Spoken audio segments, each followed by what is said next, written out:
عبادتوں میں سے عظیم عبادت اور اطاعت میں سے سب سے بڑی اطاعت وہ رب ذوالجلال کا شکر ادا کرنا ہے.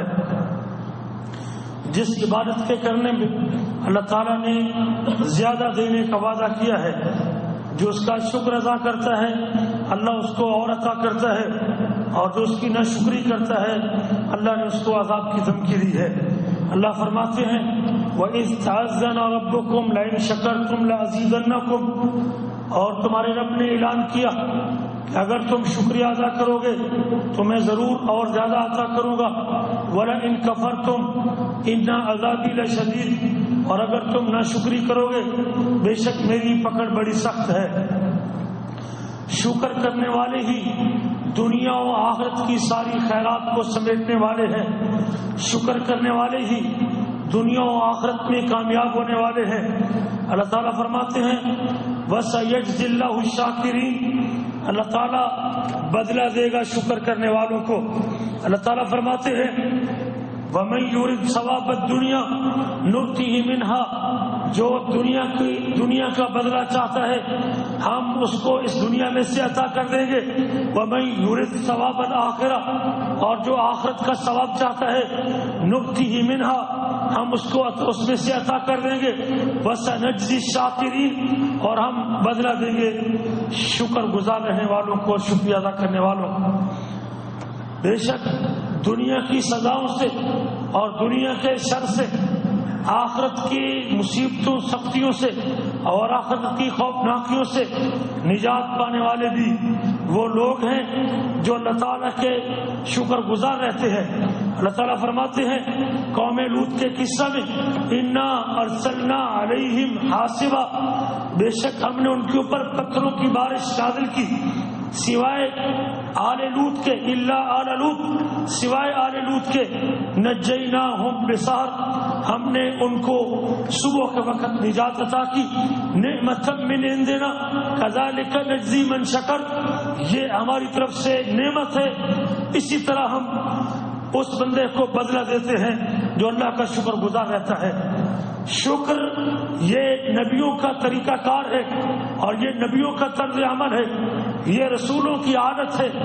اللہ ان کے اوپر سلامتی نازل فرمائے. اور مومن بندوں کا طریقہ کار بھی اللہ کے سامنے شکر گزار رہنا ہے. اللہ تعالیٰ نوح علیہ السلام کے بارے میں فرماتے ہیں ذریۃ من حملنا مع نوح، اے اولاد ان لوگوں کی جن کو ہم نے نوح علیہ السلام کے ساتھ کشتی پر سوار کیا تھا. انہ کان عبدا شکورا، بے شک وہ اللہ تعالیٰ کا شکر گزار بندہ تھا. اللہ تعالیٰ فرماتے ہیں ان ابراہیم کان امۃ قانتا، بے شک ابراہیم علیہ السلام اکیلے ہی ایک جماعت تھے، فرما بردار جماعت تھے. ابراہیم علیہ السلام اکیلے بھی ایک فرما بردار جماعت تھے، اللہ کے سامنے فرما برداری کرنے والے تھے. حنیفاً یک طرفہ تھے، ولم یکن من المشرکین، اور وہ شرک کرنے والوں میں سے نہ تھے. شاکرا لانعمہ، اللہ تعالیٰ کی نعمتوں کی شکر گزاری کرنے والے تھے. اجتباہ، اللہ تعالیٰ نے ان کو چن لیا. وہداہ الی صراط مستقیم، اور اللہ نے سیدھے رستے کی ان کو ہدایت دی اور رہنمائی کی. اللہ تعالیٰ فرماتے ہیں یا موسیٰ انی اصطفیتک علی الناس برسالاتی و کلامی، اے موسیٰ بے شک میں نے تجھے چن لیا لوگوں پر اپنی رسالت کے ساتھ اور اپنے ساتھ گفتگو کرنے کے ساتھ. فخذ ما آتیتک وکن من الشاکرین، جو میں نے تجھے عطا کیا ہے اس کو لے لے اور شکر گزار بندوں میں سے ہو جا.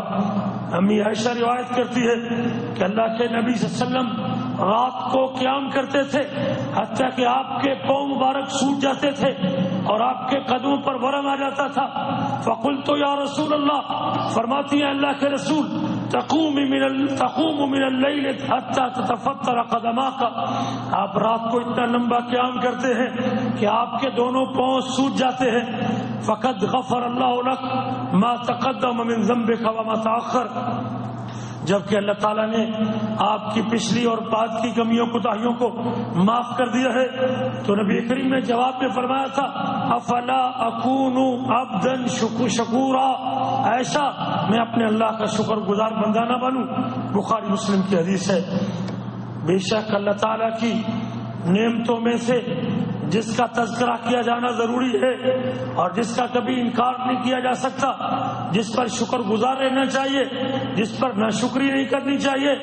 اللہ ذوالجلال نے اس ملک کو جو توحید کی نعمت سے نوازا ہے، یہ اللہ کی بہت بڑی نعمت ہے، جس کے اوپر جتنا بھی شکریہ ادا کیا جائے وہ کم ہے۔ بے شک یہ اللہ کی نعمتوں میں سے سب سے عظیم نعمت ہے۔ عقیدہ توحید اللہ کی عنایتوں میں سے سب سے عظیم عنایت ہے۔ عقیدہ توحید اللہ کی عطا کردہ دین میں سے سب سے مکمل دین ہے۔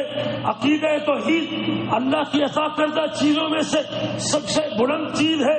عقیدہ توحید اللہ کی دی گئی چیزوں میں سے سب سے پکیزہ چیز ہے، اور یہ دنیا و آخرت میں کامیابی اور نجات اور فلاح کا سب سے بڑا سبب عقیدہ توحید ہے۔ اللہ تعالیٰ فرماتے ہیں وعد اللہ الذین آمنوا منکم وعملوا الصالحات، اللہ نے وعدہ کیا ان لوگوں کے ساتھ جو ایمان لائے اور ایمان لانے کے تم میں سے ایمان لانے کے ساتھ نیک عمل کرتے رہے۔ لَيَسْتَخْلِفَنَّهُمْ فِي الْأَرْضِ، اللہ تعالیٰ زمین میں ان کو اپنی نیابت دے گا، زمین میں ان کو اپنا خلیفہ بنائے گا، جس طرح ان سے پہلے لوگوں کو اللہ نے خلیفہ بنایا تھا۔ وَلَيُمَكِّنَنَّ لَهُمْ دِينَهُمْ، اللہ ان کو دین کو زمین میں قائم کرے گا جو ان کے لیے پسند کیا ہے، اور ان کے خوف کو امن میں بدل دے گا۔ شرط یہ ہے کہ وہ میری عبادت کرتے رہیں اور میرے ساتھ کسی کو شریک نہ کرے، اور جو کفر کرے گا اس کے بعد وہ لوگ فاسق ہیں اور نافرمانی کرنے والے ہیں۔